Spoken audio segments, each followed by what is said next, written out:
Bonjour, bienvenue dans votre chaîne de mathématiques préférée. Aujourd'hui, nous allons parler de la représentation graphique des fonctions du second degré.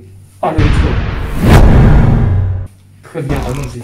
Donc, pour avoir une petite idée de la forme d'une fonction, de la représentation graphique d'une fonction, que ce soit une fonction du second degré ou n'importe quelle autre fonction, qu'est-ce qu'on doit faire? Évidemment, on a besoin d'un tableau de valeurs. Donc, on va faire un exemple avec la fonction f de x qui est égale à x carré moins x plus 1. Donc pour cela, vous pouvez soit utiliser votre calculatrice, soit un peu de calcul mental et à la main. Donc on va en faire un exemple. Donc calculons seulement à la main f de moins 3 et ensuite les prochains, on les donne directement. Donc f de moins 3. Si on calcule, on remplace le x par moins 3, ça devient moins 3 au carré. Mais attention, le carré il est pour le x, donc il est pour le moins 3. Ensuite, moins x qui vaut moins 3. Donc moins 3, on doit mettre des parenthèses. Plus 1. Moins 3 au carré, combien? 9, très bien. Moins 3, plus 3, plus 1, ce qui donne 13. Donc l'image de moins 3, c'est combien pour la fonction f? C'est 13. Donc je vous donne le suivant directement, on y va. Donc voilà, j'ai complété le tableau. Donc l'image de moins 3, c'est 13, vous pouvez le faire de la même manière. Donc l'image de moins 2, c'est 7, l'image de moins 1, c'est 3, etc. Donc maintenant, à partir d'un tableau de valeurs, il suffit juste de faire un repère et de placer les points pour avoir une représentation, une idée de la forme de la courbe. Allez, je vous le fais. Donc on place le point de coordonnées moins 3, 13. Donc le x vaut moins 3 et le y vaut 13. X vaut moins 2, y vaut 7, etc. etc. Donc on a placé quelques points qui donnent l'allure de la courbe de la fonction. Et donc maintenant on relie les points pour avoir une idée de la courbe. Et donc voilà la courbe exacte. Donc la courbe la voilà, elle ressemble à peu près à ça. Donc on va faire un deuxième exemple pour comprendre et pour faire quelques conclusions et ça sera fini. Allez, let's go. Alors voilà, donc de la même manière, on refait un tableau de valeurs pour cette fonction g de x qui est égale à moins x au carré moins x plus 1. On va faire l'image de moins 3 à la main pour que vous entraîniez vraiment dans le calcul, et c'est très important le calcul, et les autres, je vous les donne directement, ou à moins vous les cherchez. Donc g de moins 3, on y va. Le moins, je remets le moins. Le x, je vais le remplacer par moins 3, donc ça fait moins 3, qui est au carré, donc je mets mes parenthèses au carré. Le moins, je le mets. X qui est moins 3, je mets moins 3, je ne peux pas faire deux signes moins, donc des parenthèses, plus 1.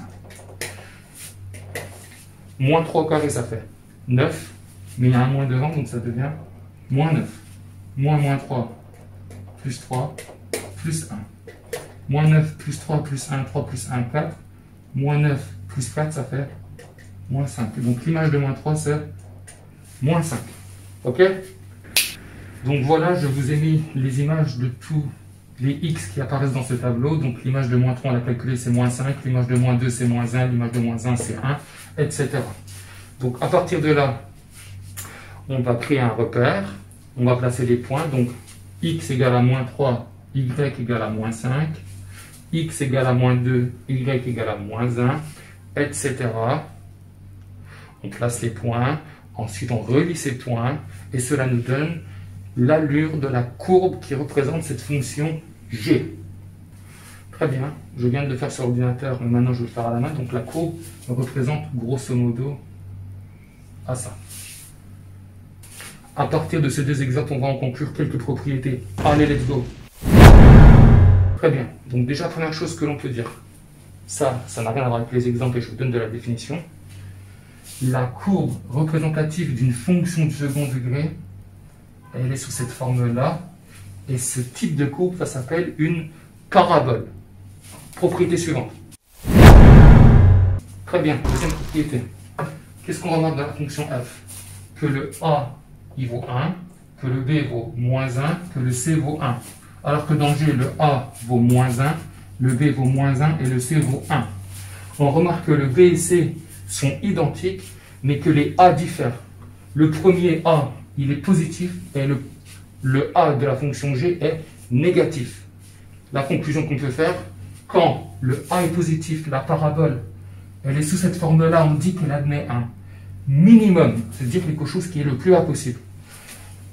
Et quand le A il est négatif, la parabole elle est sous cette forme-là. On dit que la parabole admet un, en haut ça s'appelle quoi? Un maximum. Exemple suivant. Propriété suivante, c'est pas une propriété mathématique, c'est une propriété mémotechnique. J'en suis pas très fier, mais si ça peut en aider certains, j'en suis ravi. Comment se rappeler quand A est positif, la parabole elle est comme ça, et quand A est négatif, la parabole elle est comme ça? Une des techniques, vous pouvez faire un petit smiley. Si vous mettez 2 points ici, c'est quoi? C'est un smiley qui est heureux, qui a le mood positif. Donc, quand le A est positif, on est heureux, on sourit. Alors que quand le A est négatif, on est triste, on n'est pas content. Donc si on fait un petit smiley, on est triste. Capito? Exemple suivant. Ok, là on va donner une petite définition. Vous voyez dans cet exemple-là, ici on a un minimum et ici on a un maximum. Dans les deux cas, ce point-là, ça s'appelle le sommet. Que l'on note S, je l'appelle S. Ici aussi, donc, c'est le point S qui est le sommet. On ne connaît pas ses coordonnées exactes, donc on va faire une notation abstraite. On va dire que les coordonnées du sommet S, on va les noter alpha, bêta. Ici, c'est de la même manière, alpha, bêta. Oh, ne vous inquiétez pas, vous commencez à avoir peur, alpha, bêta, je ne comprends pas. Ne vous inquiétez pas, ce n'est pas grave.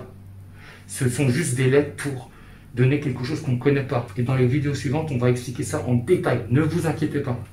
Propriété suivante. Donc la propriété suivante, elle est importante et vous la voyez directement. Dans chaque parabole, il y a un axe de symétrie, c'est-à-dire une droite par laquelle si on plie, on a une superposition. Ici, vous le voyez directement. Cette parabole, elle a un axe de symétrie qui est la droite parallèle à l'axe des ordonnées qui passe par le sommet. Idem ici, la droite parallèle à l'axe des ordonnées qui passe par le sommet. Et cette droite, elle a pour équation x égale quoi? Ben, alpha. On sait que les coordonnées de S sont x, c'est alpha. Donc ici, x, c'est alpha. Donc tous les points de cette droite ont pour x égale alpha. Donc on dit que l'équation de la droite est x égale alpha. Tout simplement. Ici, c'est la même chose. X égale à quoi? Alpha. Propriété suivante. Très bien, là on va conclure, c'est la fin. Une dernière chose, à partir de la représentation graphique de cette courbe, on peut dessiner ce qui s'appelle un tableau de variation, qui est très important quand on fait une étude de fonction.